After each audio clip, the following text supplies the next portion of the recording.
এক নজরে সংবাদ শিরোনাম।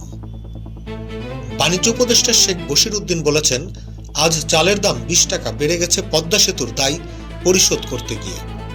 বিএনপি চেয়ারপারসন তারেক রহমানের সঙ্গে সাক্ষাৎ করেছেন ঢাকায় নিযুক্ত রাশিয়া রাষ্ট্রদূত।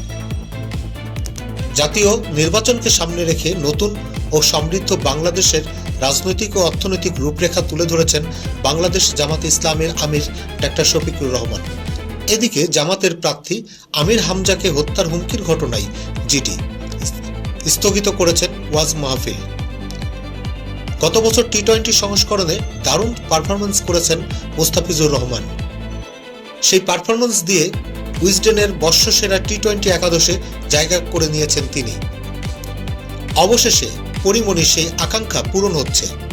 এবার সাহিত্য নির্ভর চলচ্চিত্রে নাম লেখালেন ঢাকাই সিনেমার আলোচিত অভিনেত্রী পরিমণি। আর এই সিনেমায় পরিমণির সঙ্গী হচ্ছেন অভিনেতা চঞ্চল চৌধুরী। বাসর রাতে মুখ ধোয়ার পর কনেকে চিনতে পারছেন না বর, ঝামেলা গড়ালো আদালতে। ঘটনাটি ঘটেছে ঠাকুরগাঁও জেলায়।